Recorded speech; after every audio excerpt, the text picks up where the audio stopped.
죽는 건 하나도 무섭지 않소. 근데 이 꼴로 사는 건 무섭소. 죽는 건 하나도 무섭지 않소. 근데 이 꼴로 사는 건 무섭소. 죽는 건 하나도 무섭지 않소. 근데 이 꼴로 사는 건 무섭소. 세상의 모든 갈등의 원인을 딱 하나로 줄여서 압축을 하면 내 맘대로 내 뜻대로 되지 않아서겠죠.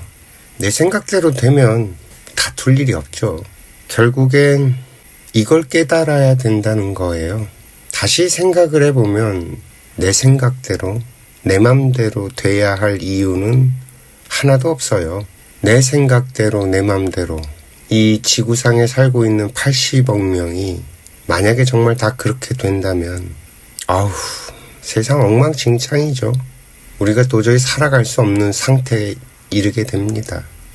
우리 인간이 어떻게 성장해 가는지를 살펴보면 막 태어난 아이는 말을 막 하지 않아요. 시작부터 말을 할 수 있게 태어나질 않죠. 오감을 열어놓고 일단 받아들입니다. 그리고 말하는 법을 먼저 배우죠. 말하는 법을 배우기 위해서는 들어야 돼요. 그리고 눈으로 보면서 매칭을 시켜가고 보고 듣고 맛보고 이런 과정을 겪으면서 말을 하는 법을 배우죠. 내 생각을 말로 표현해내는 것, 의사를 표현하는 것, 이건 배워서 할 수 있게 되는 것이지 그냥 저절로 되는 건 아니라는 거죠. 그렇게 놓고 봤을 때 우리가 이 세상을 살아내기 위해선 가장 먼저 관찰이 먼저란 얘기예요. 일단 보는 거죠. 이 세상이 어떻게 되어 있고 이 세상이 어떤 식으로 운영이 되고 이 세상이 어떻게 작동하는지 그걸 먼저 알아야만 대응을 할 수 있어지니까요. 가만히 생각해보면 그냥 너무 당연한 것들이에요. 근데 이 당연한 것들을 가르쳐주는 사람이 없죠. 큰 그림으로 일단 보고 그 다음에 세세하게 세부적으로 대응을 해나가야 되는데 이 큰 그림을 설명해 주는 곳이 없다는 거예요. 그래서 저희 인생학교에서 그 작업을 시작한 겁니다. 먼저 보고 들어라. 섣불리 판단하지 말고 이건 아니야 저건 아니야 이게 맞아 저게 맞아 라는 답은 가봐야 안다. 그래서 인생학교에서 가장 첫 번째 프로그램으로 만든 것이 들어라 들어야 산다 라는 거였죠. 프로젝트 첫 번째가 그거예요. 일단 무조건 듣고 정보들을 받아들이고 싫다 좋다라는 판별을 하지 말고 받아둔 다음에 이 받아둔 것이 그 안에서 저절로 융해되고 합쳐지고 녹아 들어가서 나도 모르게 행동으로 밖으로 나오게 되어 있다. 뭐 이런 원리들을 설명해 드리고 있는 거죠. 인류 역사를 이렇게 들여다보면요. 인류가 걸어온 길이 보입니다. 큰 그림이 있어요. 그 큰 그림을 이해하면 지금 현재 우리가 어떤 시점에 서 있는지 보이죠.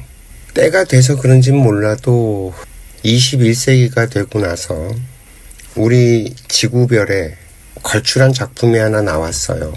유발 하라리라고 하는 그 유대인 친구가 사피엔스라고 하는 역사책을 만들어냈죠. 이 커다란 역사의 흐름을 한눈에 볼 수 있는 관점을 제시한 거예요. 유발 하라리의 통찰이 맞다 틀리다 라는 건 별개의 문제고요.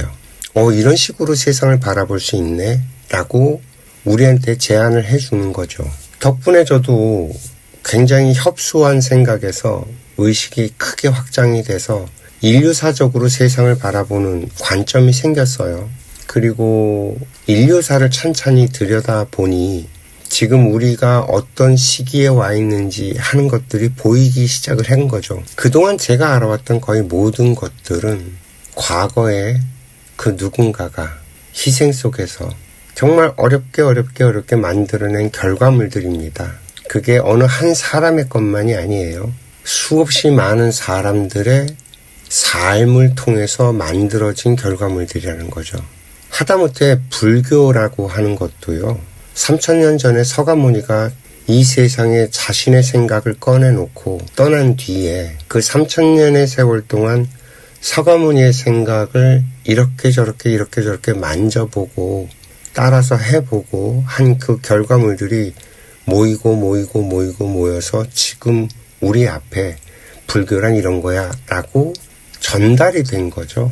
3000년 전에 서가모니가 어떻게 행동을 하고 어떻게 말을 했고 그리고 왜 그렇게 말을 했는지 사실 우리는 알 수가 없습니다. 그 당시에 어떤 삶을 살았냐면 먹고 입고 생활하는 것들이 그저 원시적인 상태에서 조금 벗어난 상태였어요. 아무리 한 나라의 왕자라고 하더라도 그래서 풍요롭게 성장을 했다라고 해도 그 시절에 풍요로웠을 뿐이지 지금 우리가 살고 있는 생활의 모습과 비교를 해봤을 때 오늘 내가 한 끼 먹는 그 수준보다 그 시절이 더 좋았을 거라고 생각되지는 않아요. 뭐 서가모니가 커피를 마셨겠어요? 아니면 열대 과일을 먹었겠어요? 그저 그 지역에 나는 과일이나 음식 같은 걸 먹는 수준이었겠죠. 그러나 우리는 지금 어떤가요? 전 세계에서 생산된 물건을 이 한국이라는 나라에 가지고 와서 우리들이 소비를 하고 있습니다. 생활의 수준 차이가 엄청나다는 얘기예요. 내가 하루에 받아들이는 정보의 양도 어쩌면 서가모니가 일평생 받아들인 정보의 양보다 많을 수도 있어요. 에너지 질량이 수준 차이가 크다는 거죠. 그래서 그 시절에 서가모니께서 말씀하신 것이 오늘날에 우리가 이럴 거다라고 추측하는 것과는 상당히 다를 겁니다. 그 시절엔 아무리 복잡해도 한 나라의 왕이라고 해도 지금 내가 생각하는 것, 내가 보고 내가 느끼는 것보다 훨씬 단순하고 훨씬 간단했을 거예요. 우리들은 서가모니가 생각하는 것보다 훨씬 큰 단위의 것들로 생각을 하고 있기 때문에 훨씬 더 복잡하고 훨씬 더 다뤄내기가 어렵습니다. 이건 뭐 소크라테스, 공자, 맹자, 장자, 노자 그리고 예수 시절과 비교를 해봐도 마찬가지예요. 불과 100년 전에 우리나라 이 한반도 이 땅에서 벌어졌던 일들을 생각해보면 아주 심플한 답이 나오는 거예요. 21세기를 살아가는 우리들은 그 어떤 시대를 살아왔던 그 누구보다 훨씬 더 고도로 집약된, 그래서 이게 참 어떻게 가능한지 모를 정도 수준의 에너지를 사용해 가면서 그 복잡한 세상을 살아가고 있다는 겁니다. 이 말이 좀 이해가 되실까요? 우리가 최초예요. 우리가 최초라는 거예요. 그 이전 현재까지 인류를 살아냈던 모든 인간들의 삶을 다 합쳐도 현재 우리가 살아가고 있는 이 지금의 에너지보다 못하다는 거죠. 그만큼 현재를 살아내는 일은 간단하거나 쉬운 일이 아닙니다. 난이도가 상당히 높아요.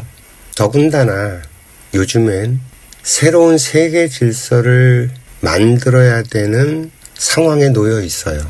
산업혁명으로 인간이 사용할 수 있는 에너지의 양이 기하급수적으로 늘었던 시기가 있었습니다. 그때 만들어진 생각이 지금 현재를 이루고 있는 자본주의 사상, 그리고 민주주의 사상, 그리고 사회주의 사상, 공산주의 사상 같은 것들이 만들어졌죠. 그리고 그 거대한 사상이 만들어지고 태동이 된 이후에 세계 질서가 재편되는 일이 벌어집니다. 그 전까지만 해도 왕이 황제가 다스리는 제국주의가 이 지구별을 지배하고 있었죠. 그러던 것이 자본가의 세상으로 살짝 변해가기 시작을 하면서 새로운 세계 질서가 태동이 되고요. 그 변화의 끝에 결국엔 1, 2차 세계대전이 벌어지면서 이 지구별이 완전하게 새로운 세계 질서를 만들게 됩니다. 너무나 참혹했기 때문에 이 전쟁을 억제하기 위해서 유엔이라는 것을 만들었고요. 자유민주주의와 자본주의를 기반으로 하는 세력과 사회주의와 공산주의를 기반으로 하는 세력으로 딱 갈려지면서 냉전의 시대를 거쳤죠. 20세기는 전쟁과 질서 재편에 의한 그 과정의 역사였어요. 그리고 체제 경쟁 속에서 결국엔 공산주의와 사회주의가 몰락을 하고 자본주의와 민주주의가 살아남는 것처럼 보였죠. 그리고 우리는 21세기를 맞이했습니다. 21세기가 되고 나서 우리에게 벌어진 일은 자유시장 경제 체제라는 거였어요. 그래서 전 세계를 연결시켰죠. 저희 인생학교에서 늘 예를 드는 것처럼 미국 회사의 제품을 저기 중국, 인도, 베트남 같은 곳에서 생산을 하고 대한민국에서 살고 있는 우리가 소비를 합니다. 이 지구별이 하나의 유기체로 연결이 됐다는 거죠. 문제는 20세기의 사고방식이 21세기까지 그냥 그대로 이어져서 20세기의 생활방식으로 살고 있다는 게 문제가 되는 거예요. 세상은 변했거든요. 전 세계가 하나로 연결되고 유기체처럼 시시각각 매우 민첩하게 연결이 되어 있습니다. 20세기까지만 해도 이 세상을 운영하고 이 세상을 다스리는 어떤 기준 같은 게 명확하게 있었어요. 적이 분명했다는 얘기죠. 공산주의와 사회주의 세상과 이 자유민주주의 진영과 서로 체제 경쟁을 하는 탓에 적이 분명했기 때문에 질서를 잡기가 좀 수월했어요. 그런데 이 사회주의, 공산주의의 태동이 됐던 소비에트 연방이 해체가 되면서 적이 사라져버린 거죠. 중국은 이미 자본주의를 받아들인 상태였고요. 큰 집, 작은 집이 전부 다 자본주의를 받아들여 버리니 나머지 소소했던 사회주의를 주창했던 나라들은 힘을 못 쓰게 됐으니까 어떻게 살아야 되는지에 대한 답이 나오질 않은 거죠. 그러다 보니 거의 무한 경쟁에 가까운 약육강식의 세상이 펼쳐집니다. 동물에 가깝죠. 힘 있고 돈 있고 권력 있는 자들의 세상이 돼버리는 거죠. 물론 세상이 발전을 하면서 그에 상응하는 어떤 인권이라든지 자유라든지 이런 사상들도 같이 발전을 했고요. 그러나 이게 법에 의해서 제재를 받았을 뿐이지 우리 스스로가 그렇게 살아야 된다, 인간이 어떻게 살아야 된다라는 교육이 뒷받침되고 인성과 인품이 같이 성장한 게 아니에요. 법이 이러하니 그 법에 저촉되지 않게 살아가는 것만이 생존에 유리하니까 자신의 생존에 유리한 방법을 찾아서 경쟁을 하는 건 똑같다는 거죠. 이 무한 경쟁이 가져오는 폐해는 엄청나게 큽니다. 그 결과 지금 현재 전 세계가 몸살을 앓고 있어요. 부자들 그리고 권력을 가진 자들에게 반대하고 반하는 민중봉기가 곳곳에서 일어나고 있죠. 그것뿐만이 아니에요. 이민도 마찬가지입니다. 저 아메리카 대륙에서 남미 쪽에 초토화된, 그래서 도저히 생활에 나갈 수 없고 그래서 생존의 문제가 달린 사람들이 북으로 향해서 미국을 향해 들어가고 있고요. 저 아프리카나 중동 그리고 저기 우크라이나 같은 곳에서 도저히 자신의 삶을 살아갈 수 없는 난민들이 만들어지고 그 난민들이 유럽으로 들어오면서 유럽 사회가 몸살을 앓고 있죠. 대한민국은 현재 중국 때문에 몸살을 앓고요. 중국에서 들어오는 인구가 작지 않을걸요. 지금 시작도 안 한 셈이에요. 대한민국은. 이 난민들, 이민들의 문제가 사회적으로 굉장히 심각해지고 있다는 거죠. 기존의 질서들이 무너지니까요. 예를 들어서 우리 대한민국이라는 이 자그마한 땅에 우리는 지난 70년 동안 정말 잘 가꿔서 대한민국을 만들었어요. 그래서 전국 어느 곳을 가나 공원이 없는 곳이 없고요. 도로가 깔리지 않은 곳이 없고요. CCTV가 없는 곳이 없어서 이 사회 질서가 안전하게 운영될 수 있도록 잘 갖춰져 있단 말이죠. 그리고 우리들은 이 질서 속에서 서로 어우러져 살아갈 수 있도록 같이 동반 성장을 해왔기 때문에 우리끼리는 별 문제가 없어요. 한번 생각을 해보세요. 우리가 아무 데나 돌아다니면서 길거리에 똥을 싸고 돌아다니나? 그렇지 않죠. 아무리 급해도 화장실을 가죠. 소변도 마찬가지예요. 아무리 급해도 길바닥에서 소변을 보는 일은 없단 말이죠. 물론 술에 취해서 꽐라가 돼갖고 전봇대에다가 오줌을 싸는 사람들이 있기는 하지만 그건 술에 취해서 그 이성을 잃었을 때나 벌어지는 일이지, 멀쩡한 정신을 갖고 길 가다가 오줌이 마렵다고 길바닥에 오줌 싸는 사람은 없단 말이에요. 그러나 이런 것들은 사회교육을 통해서 우리들이 성장을 했기 때문에 그래서 아니 그건 너무 당연한 거 아니야 라고 우리들은 생각할 수 있지만 우리나라와 같은 환경이 갖춰진 나라는 이 지구상에 별로 없습니다. 몇 안 돼요. 저 선진국에서조차도 우리나라처럼 이 사회 안전망이 갖춰진 곳이 그렇게 흔치 않아요. 정말 잘 만들어놨고 잘 갖고 놨단 말이죠. 그런데 이렇게 잘 갖춰진 것에 어울려서 살 수 있는 사회적인 교육이 갖춰진 그런 국민들이 사는 곳에 전혀 교육되지 않고 이 사회 질서에 맞춰서 살아갈 수 있는 준비가 되어 있지 않은 사람들이 들어오게 되면 그 사회 질서는 붕괴가 됩니다. 대표적인 곳이 대림동이에요. 그 조선족 마을이라고 해야 될 정도로 거의 대부분 다 조선족들이나 중국인들이 살아가고 있는 곳이죠. 한때는 거기에 치안이 굉장히 불안해서 경찰들 그리고 강력계 형사들조차도 들어가기가 두려워했던 곳입니다. 안산에도 있죠. 그런 곳이. 각종 범죄가 일어나고 거기서 무슨 일이 벌어지고 있는지조차 파악이 안 되는 이런 곳이 점점 늘어가면 무법지대가 늘어간다는 얘기가 되고 치안에 빵꾸가 나면 우리들이 안심하고 밤에 산책을 하고 운동을 하고 살아갈 수가 없게 됩니다. 그 사회가 붕괴가 된다는 얘기예요. 지금 유럽에서 이민 문제 갖고 폭동이 일어나고 데모가 일어나는 이유가 그거예요. 유럽도 나름대로 잘 갖고 놓은 사회인데 거기에 이민자들, 난민자들이라고 해서 받아들여 주니 얘네들이 사회 문란을 일으키는 거죠.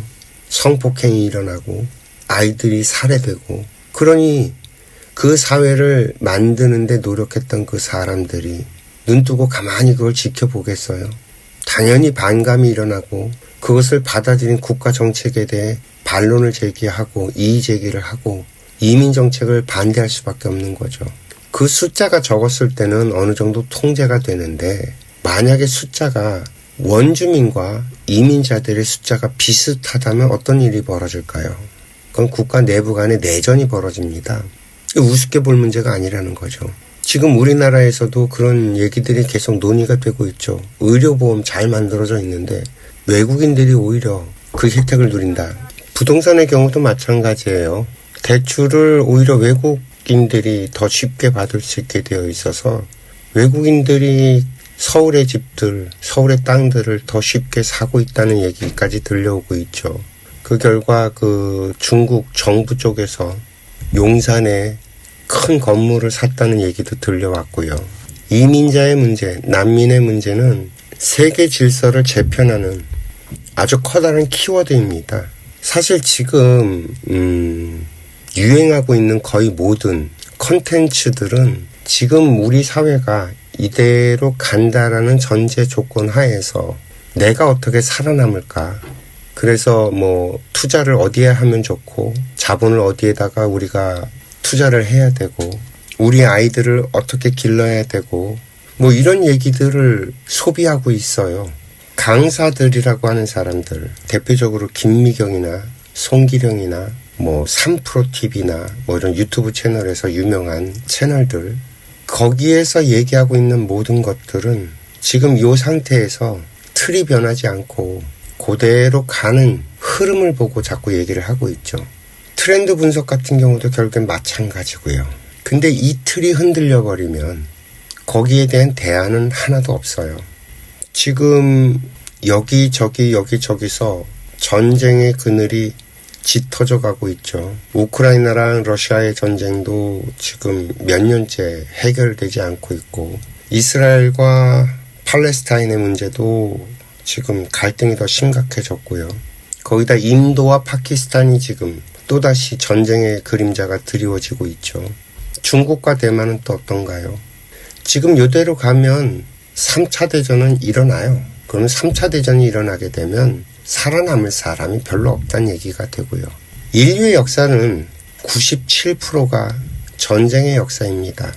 끊임없이 전쟁을 해왔다는 얘기예요. 평화의 시기가 지금처럼 이렇게 길었던 적이 단 한 번도 없습니다.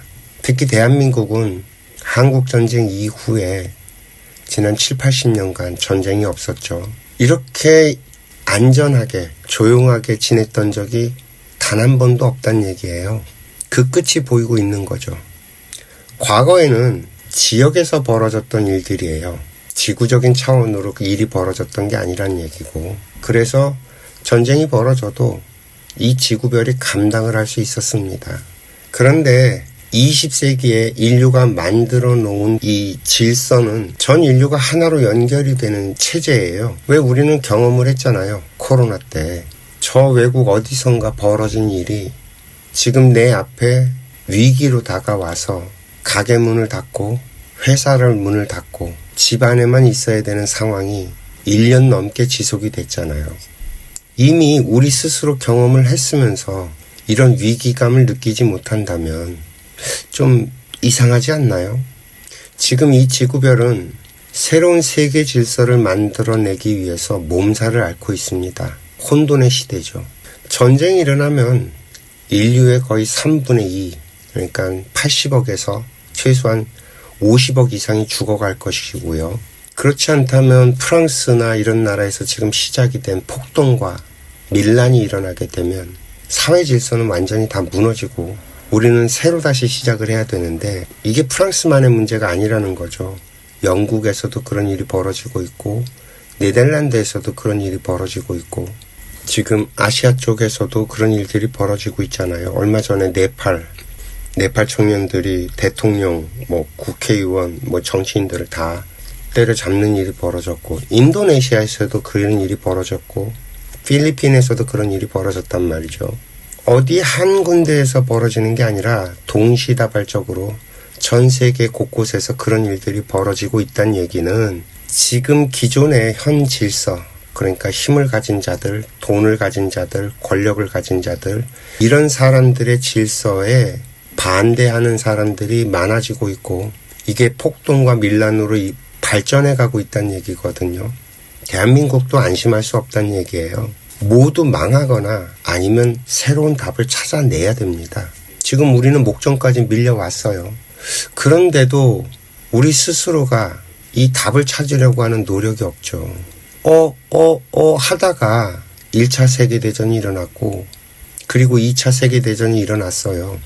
1차 세계대전이 벌어졌을 때 전쟁을 경험하지 못했던 청년들은 소풍 가듯이 총을 들고 전쟁에 참전을 했다가 싸그리 다 죽었죠. 2차 세계대전도 마찬가지예요. 미국 청년들이 소풍 가듯이 막 웃으면서 전쟁에 참전을 했다가 아작이 났단 말이죠. 한국전 때도 그런 일이 벌어졌어요.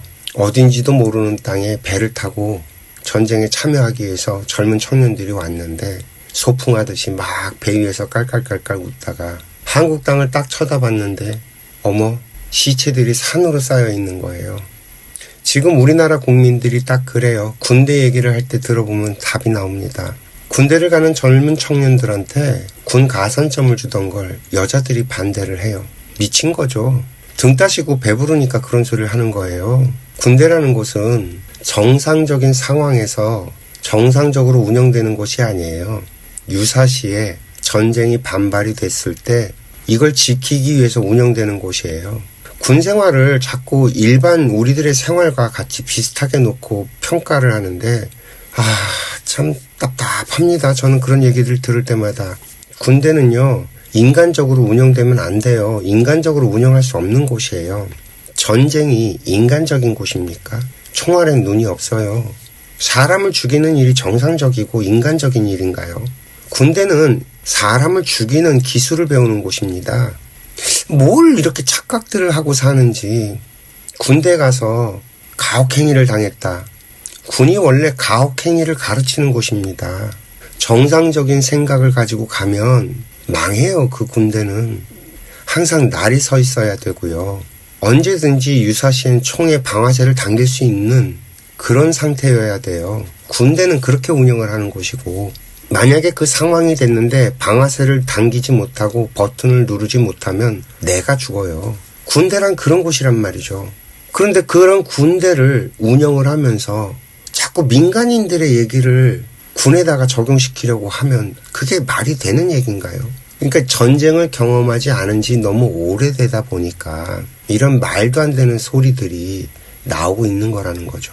이 얘기는 뭐냐면 평화의 시대가 계속 갈 거라는 전제 조건을 깔고 얘기를 하고 있고 평화의 시대를 갖다 계속 유지될 거라는 생각 속에서 하는 말들이에요.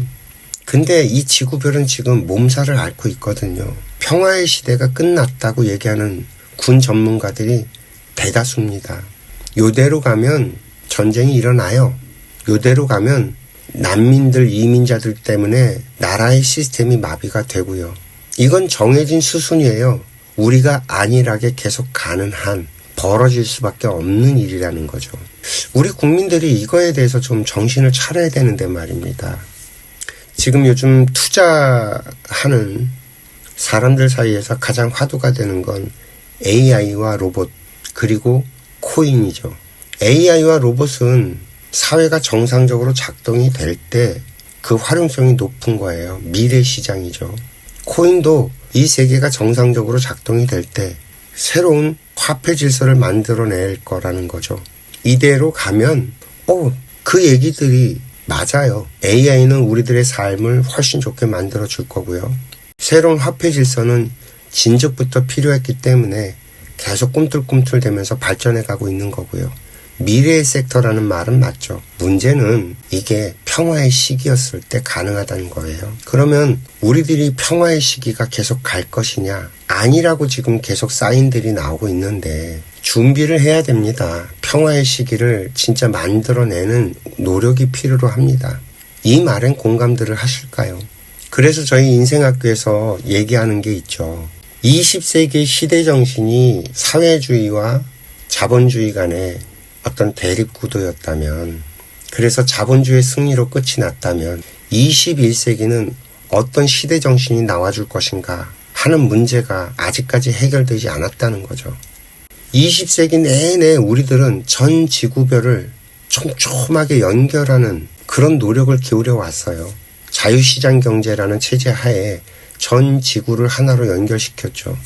근데 이것이 제대로 작동을 하려면, 다시 말해서 지금과 같은 평화가 이루어지려면 이 시스템을 운영하는 사상이 나와야 된다는 거예요.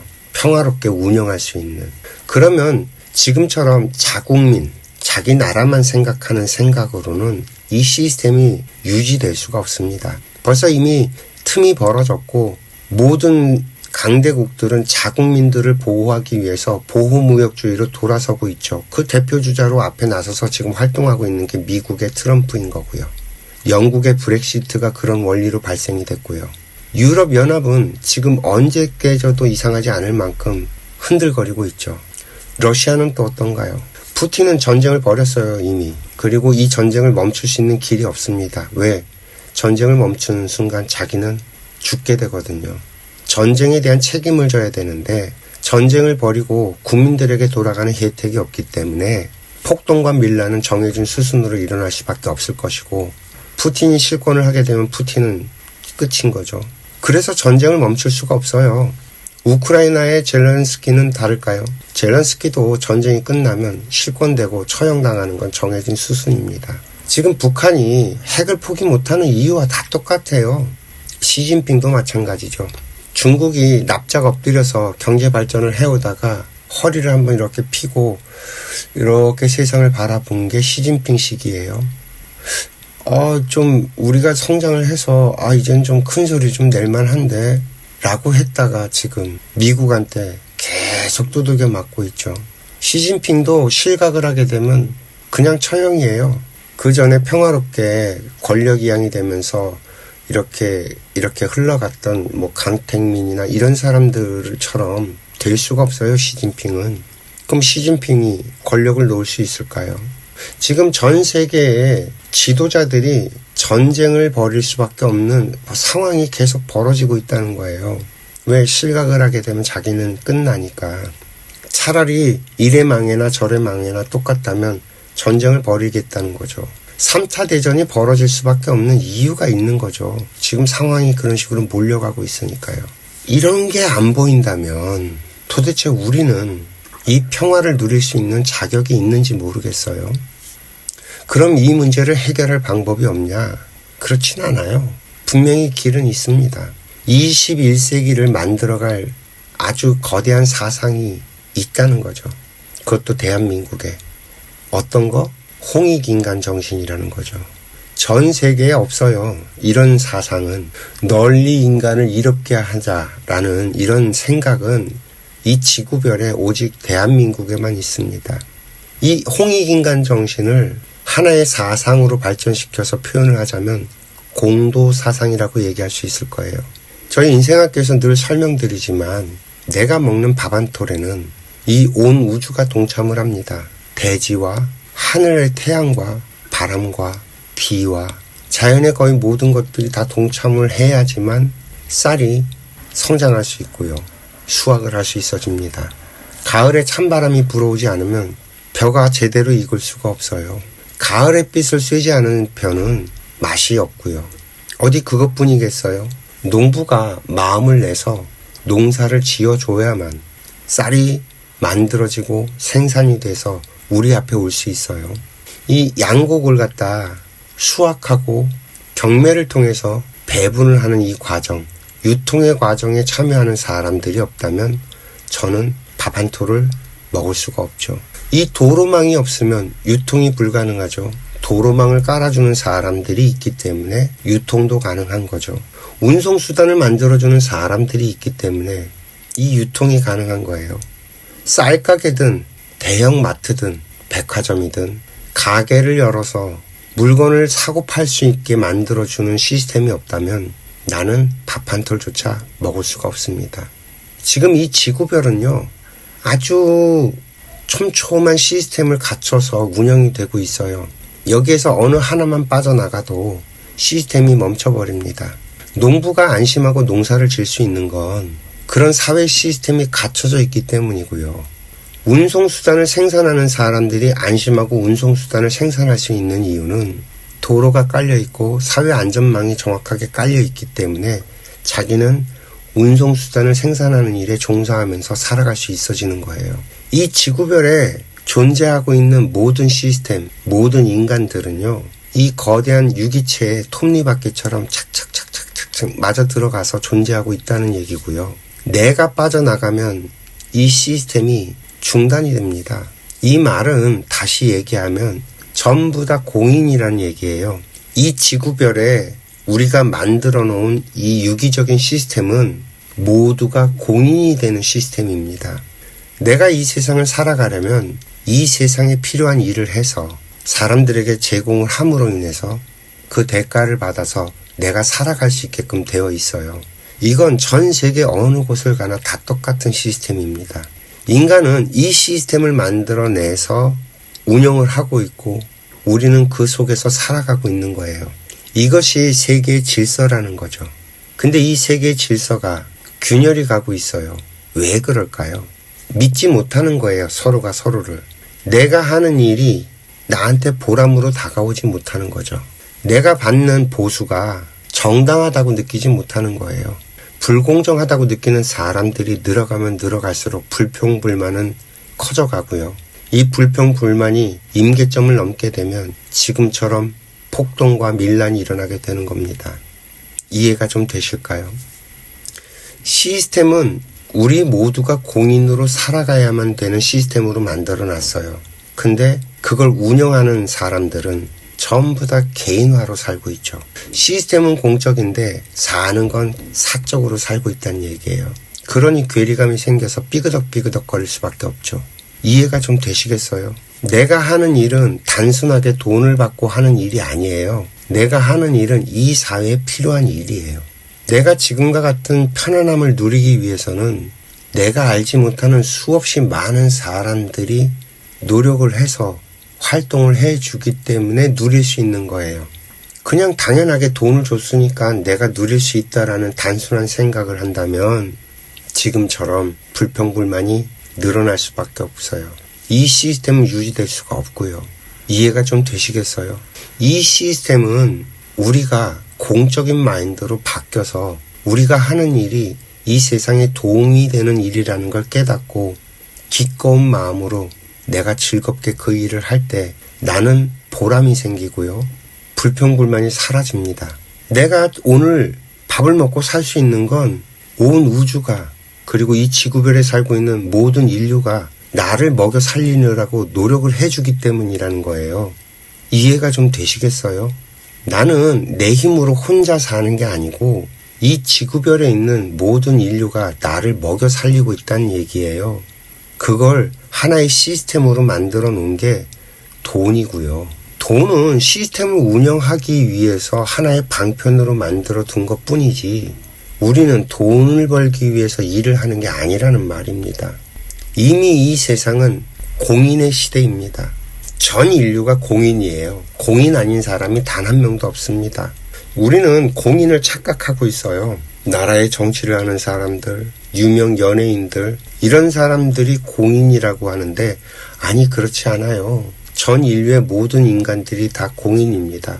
다만 이 공인의 무게감이 차이가 날 뿐이에요. 많은 사람들의 리더는 책임감이 그만큼 많은 것 뿐이지 그 사람만 공인이고 나는 공인이 아닌 게 아니라는 거예요. 아니 회사가 있는데 그 회사에 일하는 사람이 없으면 그 회사가 운영이 돼요? 안 돼요. 공장이 있는데 공장에 일하는 사람이 없으면 공장이 돌아가요? 안 돌아가요. 농부가 마음을 내서 쌀을 지어주지 않으면 우리는 굶어 죽어야 돼요. 자기네들이 하는 일이 뭔지 못 깨닫고 있는 것 같아요. 우리는 이 거대한 사회 시스템 안에 필요한 일들을 찾아서 해주는 사람들이 있어서 이 시스템이 운영이 되고 있는 거예요. 그런데 우리는 접근 자체를 돈을 벌기 위해서 이 일을 한다라고 접근을 하니까 이 시스템이 삐그덕 거리는 겁니다. 돈은 그저 이 사회 시스템을 운영하기 위해서 만들어 놓은 하나의 방편일 뿐이고 우리는 서로 상부상조하면서 살아갈 수밖에 없는 구조의 시스템을 만들어 놓은 거예요. 이걸 한마디로 정의하면 우리는 모두 공인이고요. 그래서 공도사상으로 살아가야만 됩니다. 공인의 삶을 살아야 된다는 뜻이에요. 이걸 다른 비유로 얘기를 하면 내가 돈을 벌기 위해서 농사를 짓는 게 아니고 이 농사를 지으면 이걸 먹어줄 사람들이 있단 말이죠. 내가 농사진 걸 먹을 사람들을 위해서 농사를 지으면 돈은 저절로 그냥 내 앞으로 오게 되어 있어요. 사회 시스템이 그렇게 확정이 돼서 안정되게 운영이 되도록 만들어져 있다는 얘기예요. 절대 굶어 죽지 않아요. 내가 한 일이 있는데 나를 굶어 죽인다? 어떻게 그게 가능해요? 이 사회에 한 공원이 있는데 세상이 그렇게 내버려 두질 않는다는 거죠. 내가 도로를 까는 일을 하면 그 도로를 사용하는 사람들이 있다는 거죠. 이 도로를 사용할 사람들을 위해서 내가 정성스럽게 도로를 깔면 나는 저절로 사라져요. 먹고 사는 문제가 저절로 해결되고 똑같은 일을 해도 먹고 살기 위해서 그 일을 하는 사람과 내가 하는 일이 그것을 쓰는 사람들을 위해서 그 일을 하는 사람은 마인드가 다르기 때문에 사람의 품성이 달라져요. 예를 들어서 내가 공장을 다닌다고 칩시다. 어떤 물건을 만드는 공장에 다니는데 월급 받아서 일을 하기 위해서 그 공장에 다녀요. 그러면 바지 저고리만 왔다리 갔다리 하겠죠. 돈 받은 만큼만 일을 할 거예요. 발전이 있을까요? 발전이 없어요. 근데 그 일을 하기 위해서 그 회사에 출근하는 사람이라면 얘기가 달라집니다. 그 물건을 만들다가 자꾸 여러 가지 생각이 나죠. 더 좋은 상품을 만들어낼 수 있는 아이디어도 떠오르고요. 그 물건을 쓸 사람들을 생각하면서 만든 물건은 때깔이 다를걸요. 왜? 담겨져 있는 에너지가 다르니까. 정성이 담긴 물건은 달라요. 음식도 마찬가지잖아요. 프랜차이즈 식당들을 보면 모든 것들이 시스템화되어 있습니다. 하다못해 국이며 뭐 이런 것들이 반찬까지도 정형화되어 있죠. 그것들을 그냥 내놓고 그것들을 그냥 대표 갖고 내놓기만 하는 그런 식당과 그걸 하나의 시스템 안에 있지만 그걸 먹는 사람들을 위해서 정성스럽게 정성을 들이는 사람과 그 음식의 질감이 다를걸요. 그래서 아르바이트를 돌려서 운영하는 식당과 음식을 만드는 일이 좋아서 식당을 여는 사람의 식당은 맛이 달라요. 다를 수밖에 없잖아요. 돈을 벌기 위해서 일하는 사람들과 그 일이 너무너무 재밌고 그 일이 좋아서 하는 사람과 어떻게 같을 수 있어요. 정성을 들이는 사람들은 분명히 이 사회에서 튀어나오게 되어 있습니다. 주머니 속의 송곳처럼 그런 사람들은 잘 나가죠. 사회적으로 성공을 합니다. 그런 사람들이 성공하는 사회예요. 이미 우리가 살아가는 세상은 시스템적으로 다 갖춰져 있어요. 잘 만들어 놨다는 얘기예요. 우리가 어떻게 접근하고 어떻게 사느냐에 따라 그 결과도 정확하게 보여줘요. 내가 공인의 마음으로 살면 나는 어려워지지 않는다는 얘기예요. 수많은 사람들이 희생 속에서 이렇게 잘 만들어진 시스템을 만들어 놓고 공적으로 살아가기만 하면 저절로 평화의 시대가 올 거라고 예측이 가능한데도 불구하고 사적인 삶을 살아가니까 시스템이 삐그덕삐그덕거리면서 여기저기에서 마찰이 생기고 갈등이 생기고 불평불만이 만들어지고 있는 거죠. 그 결과 이 지구별이 몸살을 앓고 있습니다. 저는 단언을 하는데요. 지금 이 상태로 그대로 가면 10년 안에 이 지구별은 전쟁으로 들어갑니다. 싸그리 다 죽을 거예요. 지금 우리가 정신을 차려서 공인으로 돌아선다면 세상은 지금보다 훨씬 더 살기 좋은 세상으로 변해갈 것이고요. 답은 너무 간단해요. 공도사상으로 공인으로 살면 됩니다. 모두가. 다른 사람들이 다른 사람 얘기할 필요 없어요. 이 얘기를 들은 여러분 스스로 여러분만이라도 그렇게 살면 됩니다. 이게 별거 아닌 것 같지만 이 행복의 바이러스가 내 주변을 감염시켜 갈 거고요. 내 주변은 저절로 행복해질 거고 이게 전 세계로 퍼져나가는 건 삽시간에 퍼져나갈 수 있어요. 행복의 바이러스가 강력합니다. 코로나 겪어봤잖아요. 삽시간에 전 인류가 스톱이 되는 그런 특이한 경험을 해봤잖아요. 행복 바이러스도 마찬가지예요. 삽시간에 전 세계로 퍼질 수 있어요. 여러분이 생각만 바꾸기만 한다면. 특별하게 뭘 해야 되는 게 아니에요. 그냥 내 생각만 변화시키면 됩니다. 내가 하는 일이 돈 받고 하는 일이 아니라 내가 하는 일이 누군가에게 필요한 일이기 때문에 그걸 사용할 사람들을 위해서 정성을 들이면 돼요. 그게 다예요. 그게 공인의 길이고요. 나를 위해서 일을 하는 게 아니라 이것이 필요한 사람을 위해서 일을 한다. 얼마나 쉬워요. 간단하죠. 그냥 하던 일 그냥 하는데 생각만 바뀌면 세상은 저절로 평화가 찾아온다는 거죠.